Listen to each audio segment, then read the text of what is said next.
Assalamualaikum warahmatullahi wabarakatuh. Selamat siang Sobat Aminah. Bagaimana kabarnya? Semoga selalu sehat dan selalu dalam lindungan Allah Subhanahu wa Ta'ala. Oke, saya senang sekali pada kali ini kita bisa berjumpa pada acara Bincang-Bincang Sehat RSU Aminah Blitar. Saya Friska Yunda yang akan memandu bincang-bincang kali ini. Dan hari ini kita akan membahas hal yang sangat menarik tentunya seputar layanan terbaru di RSU Aminah Blitar, yaitu polirehabilitasi medik, yang akan kita bahas bersama narasumber yang sangat hebat yang memiliki pengetahuan luas seputar keterapian fisik. Saya perkenalkan terlebih dahulu.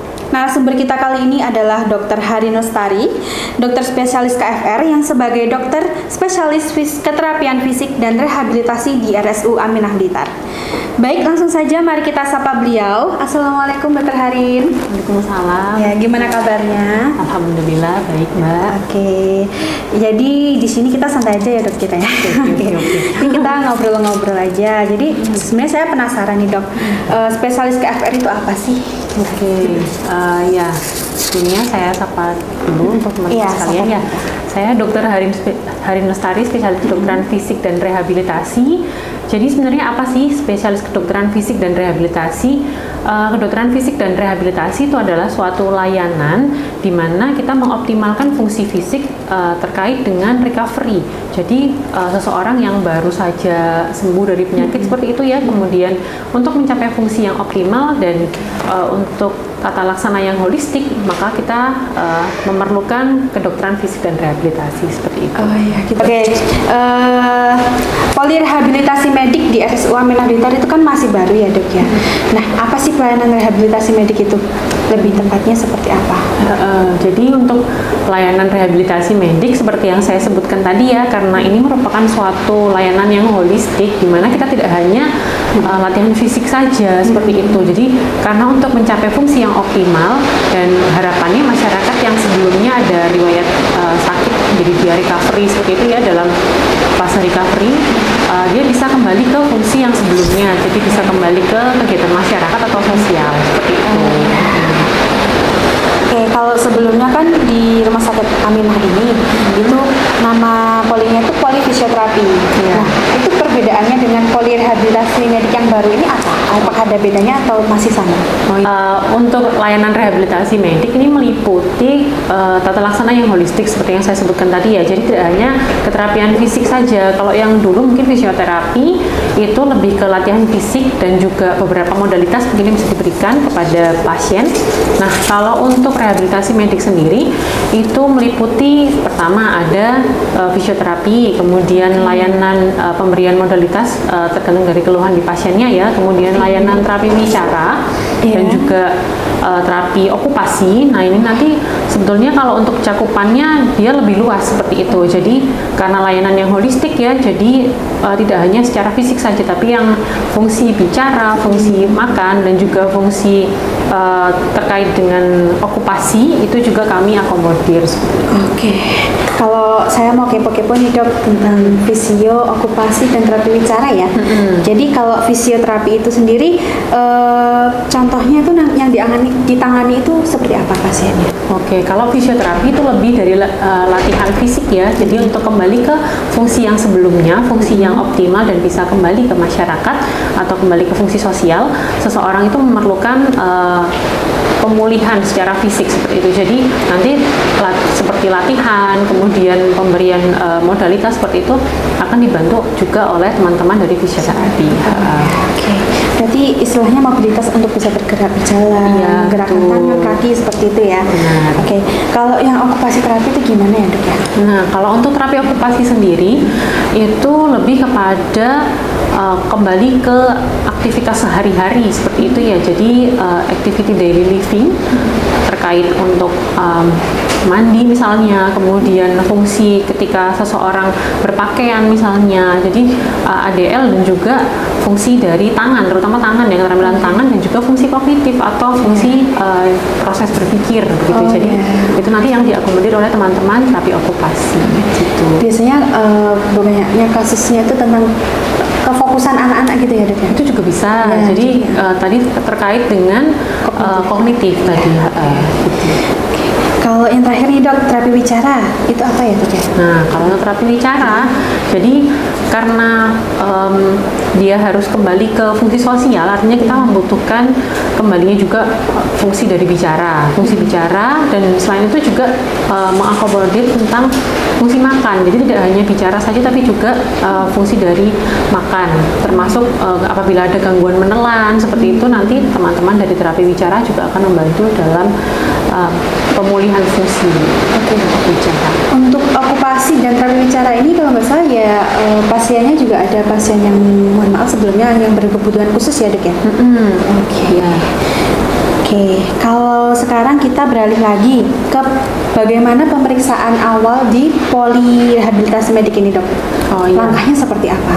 Oke, kalau untuk pemeriksaan awal, jadi ketika pasien mendaftar pertama kali ya, itu akan kami lakukan suatu asesmen. Asesmen ini jadi saya memberikan semacam latihan beberapa uji fungsi begitu ya, terkait apa sih yang ada masalah atau ada problem apa sih baik secara itu fungsi fisik maupun fungsi wicaranya, atau kemudian yang terkait dengan aktivitas sehari-harinya begitu ya. Nah, kemudian setelah dilakukan asesmen, kita bisa memberikan terapi sesuai dengan kebutuhan dari pasiennya. Jadi nanti saya juga yang akan memberikan saran begitu ya, nanti pasiennya dilakukan apakah diberikan modalitas, apakah diberikan latihan, atau diberikan terapi okupasi dan terapi wicara. Oke. Berarti memang ada tahap-tahapnya ya dok ya? Iya betul. Oke. Kalau ini pasien itu di terapi di rumah sakit ini tuh minimal seminggu berapa kali? Oh iya, terkait itu ya, jadi itu sebenarnya tergantung juga ketika pasien ini datang dalam kondisi seperti apa begitu. Kalau misalnya pasien itu datang dalam kondisi yang keluhan yang sudah lama gitu ya, keluhan kronik, dan memang kita melihatnya nanti fase yang akut dan kronik gitu ya. Kalau misalnya yang kronik itu kami biasanya menjadwalkan 2-3 kali dalam waktu 1 minggu. Cuman kalau misalnya kita mengejar fungsi itu tergantung target yang kita tetapkan ya. Kalau misalnya targetnya itu harus dicapai dalam waktu cepat, misalnya memang mengurangi nyeri, karena nyeri ini mengganggu sekali ya kalau misalnya aktivitas. Nah, itu nanti kita bisa memberikan pasiennya saran pada pasiennya untuk melakukan terapi, misalnya bisa setiap hari begitu juga bisa. Jadi tergantung target apa yang mau kita capai gitu. Tergantung keparahan juga ya dok ya? Oke. Kalau durasi nih dok, ngomong-ngomong soal durasi itu apakah beda-beda juga kayak tadi? Apakah durasinya 30 menit atau 1 jam terapinya sendiri itu? Oh iya, jadi masing-masing untuk treatmentnya berbeda ya. Jadi kalau misalnya nanti untuk mengurangi nyeri kayak gitu tuh waktunya berbeda. Minimal biasanya yang kami berikan itu kurang lebih 15 menit untuk masing-masing alat kalau misalnya untuk modalitas. Tapi kalau untuk latihan fisik kita sesuaikan juga target apa sih yang mau kita capai gitu. Jadi itu nanti menentukan waktunya, kemudian intensitas yang kita berikan, kemudian tipe latihannya apa kayak gitu.